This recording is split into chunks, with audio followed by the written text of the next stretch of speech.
Hi, I'm Keegan, and this is a bunch of gamers. We now follow B to see what she's been up to, while the packs have been moving around the country protecting the perfect child and trying to figure out why the dead walk. She has been employed by Magadon for some time now and has joined middle management. Desperate though, she feels the cracks in her madness's prison, held by the good doctor. We join B now at her office. B, you're sitting back in your office as you're getting ready to go into your third conference call for the day. You know you're just going to sit back and ask your underlings to take some notes when your personal phone starts to go off, and the number seems familiar. Who? Alright. Okay. So she'll go ahead and grab her phone and pick it up. Listen. Pick. Probably put it on speakerphone, actually. She's too busy to actually hold it up to her ear. Of course. As you hear, Bick, it's a pleasure to hear from you. I'm sorry I've been out of town for so long, but I've just come back. Oh, hey! I'm surprised to hear from you. Yeah, I'm so glad you're back. Things have been a little tense. When can I see you? Tonight, if you don't mind. I found a good little rent-a-clinic, and I think we can do your session. I know that we've fallen behind, and I apologize for that. I know that you have lots of things on your mind, especially with your career. In fact, I've heard a rumor that you will be going into upper management with Magadon. You know, that's so true. It's definitely, a dream come true, because I'm so excited to keep working with the company, and we've been doing some great things. Good. You can tell me about it during the session. I'll reach out to you shortly. I'll give you the address. I'll send it via text. Thank you. I really appreciate it. As the phone clicks off, the address comes up, and you continue out your day, though you feel a kind of anxiousness. Enough to where you have to do a frenzy check, but you're able to hold it down. Luckily, the moon is waning, and Luna's anger doesn't hold to you quite so heavy. As the day ends and you start going to your car, what kind of car is it? Well, I have to get something super nice, and it's probably like a mini SUV, like a Buick, probably that really like sparkly gray tone. No, it's a sparkly blue car, dark blue, plenty of sparkle. Just, casual, but still nice. As you start to drive off, moving through the waves of Denver traffic at rush hour, but thankfully it seems that the good doctor has rented something nearby to work. Even with the traffic, it only takes about 20 minutes. As you arrive and you enter, and the building is deathly still, very quiet. Even the echoes of your footsteps seem to end only after a single pat, before you get to the room number that he specified in his text. Alright. And she's probably like dressed in a really smart business suit with like a pencil skirt and a nice designer bag in the crook of her arm and phone in one hand. And she just goes ahead and gives it a little knock. Oh, come in, please. Okay, cool. She'll go ahead and open it up, walk in. I hope I'm not too late. Not at all, not at all. I kind of suspected that there'd be some traffic. Please, sit. Awful traffic. Thank you. But anyway, tell me about the job. I heard that you got promoted today. I did. It is so exciting. They're promoting me to higher management, which means I get to run more teams. I get to have a lot more employees that I'm responsible for, which is a little kind of scary, but it's really exciting, and they're going to be moving me to Hawaii. I've never been, but I've always wanted to be. I've heard, and that's actually part of why I wanted to call you in here today. But first, let's go through our normal litany of questions. How are you feeling about the loss of your father? Have you been managing? Well, it's hard sometimes, but I'm handling. I'm handling. Work, definitely. Staying on top of things really, really helps with, like, my mental health. Good. As you see him put down the strange jar, and you see the, like, inky caricature of B who's writhing in, and you see kind of threads starting to reform and the cracks in the glass starting to disappear and reforge themselves. Good. And based on some of our last things, do you feel on top of things? Do you feel that you finally settled? That you feel that you're above who you need to be above? Do you feel that strength we talked about in yourself? I definitely do. But of course, always moving up, you find new people to look down on you. And I know it's going to be a struggle, but I'm hoping that I can handle it. I think you can. Remember, Vic, you're a hunter, and I am. you're in the woods. Remember that you stand above them, and the only reason you can do anything for this company is because you have the power to make it happen. Absolutely. 100%. And just remember, you were powerless before, but you grasped that power and you pulled yourself out, and you now understand how the world works. Yeah. A little while back, it definitely felt like things were a little bit out of control, but, the perks of management have just been really good for this whole. Yes. I know that you feel bad, and we are working on that, but you do have to remember that your father was a stepping stone to get here, in some ways. There are other ways you could have done it to prevent that stone from crumbling, but it's in the past, right? Yeah. You're going to have to step on him eventually, right? To finally take your place in this world? Yeah. You know what they say in the business. Well, you know what they say in the business. I'm told. My banker friend has kept me abreast of many of those things. But I wanted to tell you something. You're going to be assigned a ward. I have an insider in your company, and I know that you will be getting a kind of apprentice, if you will. An apprentice? Yes, he's going to help with a feral problem in Hawaii. Oh. Jonathan, could you come out here, please? As you recognize him, he's about in his late 30s, early 40s now, slim of build, white, and a facial structure reminiscent of Kyle. But you saw him the last time you were at Five Mirrors. The supposed father figure of Mark Guides the Fallen. He looks abashed, and his head tilted down, but he is here and answered the good doctor's call. Oh! I almost didn't recognize you. I'm so sorry. B. And she'll, get up and offer her hand to shake. Jonathan. Nice. It's really nice to meet you, Johnny. As he kind of bristles at that, and the good doctor kind of smiles as he goes, anyway, Jonathan here was having a very bad bout of depression, as he pulls out like a little orb, and you see just this riling smoke. And this is what's going to be kept in your care. Oh. And I just need you to make sure that Jonathan keeps his eyes on the prize, and that he plants this seed, as he hands it to Jonathan, in the node that your fellows have claimed in Hawaii. There's already one at Sacred Stone, so don't worry, your old friends will lose their home, slowly but surely.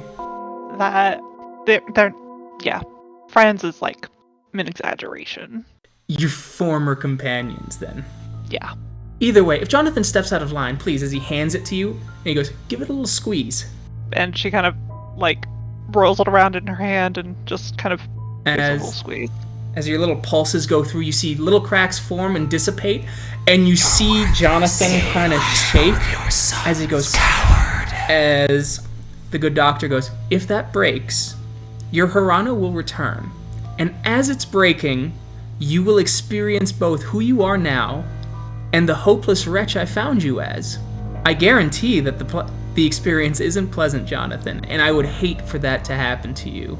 But young Bick here has proven herself that she's quite responsible. As you just heard, she's going into upper management, and she knows how to handle people. You can definitely count on me. And she, like, very gently puts it in her lap and opens up her purse. Before you put it away, as he puts up his hand, I want to make a sort of guarantee. And I need you, as he pulls out a little knife, to place your blood in this bowl, and then he will do the same. Please. Yeah, sure. And she's like holding onto this orb with one hand and like extends her other one. As he gives a cut, and he goes, could you squeeze over the bowl, please? Thank you. Yeah. She'll squeeze a few droplets in. It's probably a lot of droplets because it's the palm. Then Jonathan, please, I insist. Bick, could you remind him of what happens if he doesn't agree? And she'll take like her bloody hand and just single finger, just kind of stick it into the orb and as he starts do a little twirl. As he starts to shake, and he cringes, he goes, fine, here, take it. As the knife cuts through and the blood goes in, thank you. As the good doctor then comes, he mixes it. You see him pull out various kind of concoctions of herbs. You see him take the bone of a wolf, or the tooth of a wolf, and grind it into powder, placing it into the blood, before he then takes a tiny bit of liquefied balefire, and finally he kind of crushes in the bones of a whippoorwill.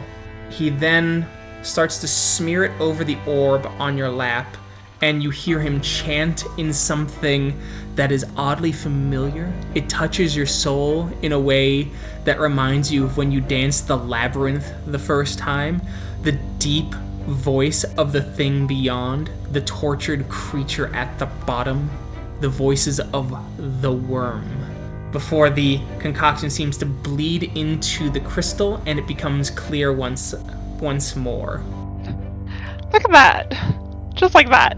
Now, we have insurance. Jonathan, if you get any kind of crazy ideas, as I am told your, what's it referred to be? It's not his astrological sign, it's his... Auspice, thank you. Is wont to play tricks. And as much as I like jokes, Jonathan, and I'm told you have excellent ones, I cannot allow you to play jokes here in this regard. If B dies, that orb shatters. Your Hirano returns, and you'll be a wretch who did all of this for me and have nothing to show for it. But you seem like the honorable sort, Jonathan. I'm sorry, I got a little intense there. Oh, please, as he puts kind of like a salve on both your hands, and your wounds seem to stitch up, even in Hamid form. Nice. But tell me about Hawaii when you get there. I plan on going that way myself. She's just like, oh god, thank you. I was so worried about missing more sessions. Exactly. I have to split my time a little bit. I need to make a quick trip to Colorado Springs incognito. There's some annoying flies that raided my office, as you know, which caused me to leave. But we'll get it figured out.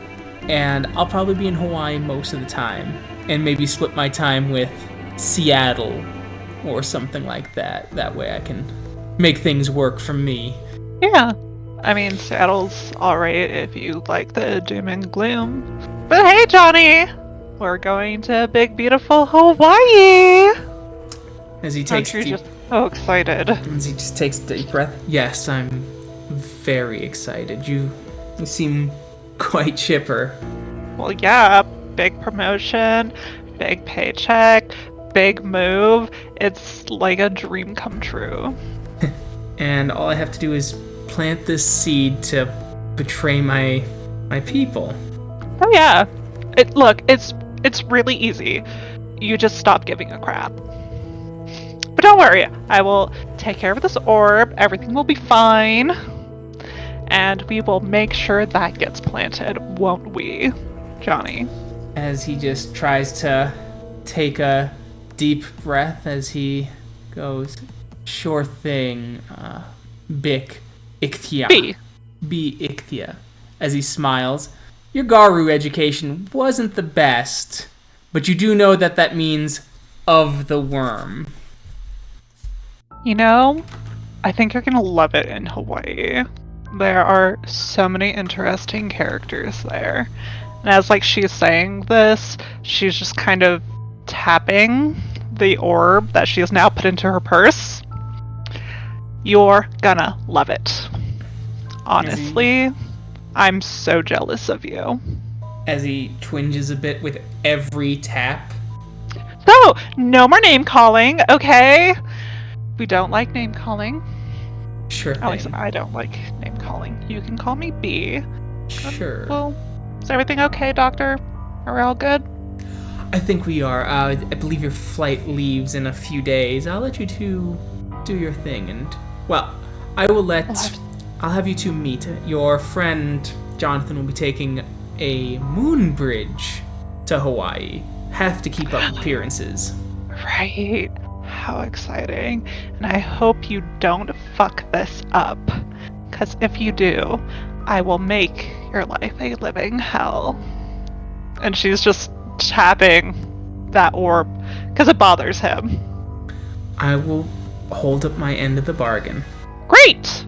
Awesome. And she'll stop tapping and like shut her purse. Well, I'll see you in Hawaii, Johnny. And I'll see you later, Doctor. Have a good trip, B. I hope to see you soon. It's good to see you so happy. You've come a long way. Yeah, ever since I started seeing you, it's just like all this weight has been lifted off my shoulders. The weight of expectation of fools and lessers is a heavy burden. I'm glad you could shed it. Me too, but I couldn't have done it without you. Anyway, toodaloo. And she just gives a little finger wave and starts leaving. And so you leave, you stay home for a couple days as you finish up packing. You pay off the movers who are going to take all your things, as you make sure to get all their contact information, including information about their managers, because if there's a single scuff on anything, you'll ruin them. Absolutely. This stuff is valuable.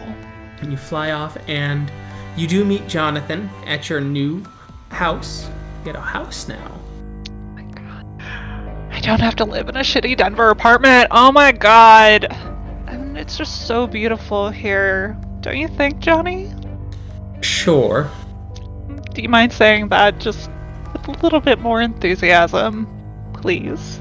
As he kind of looks at you, and he kind of gives you a really grim, nasty smile, as you see the light of hope sort of blossom in his eyes, and a little bit of defiance, as he looks you right in the eye and goes, "When is he gonna shatter your glass?" You see, the answer to that is never, because I work hard at what I do, and I don't look a gift horse in the mouth.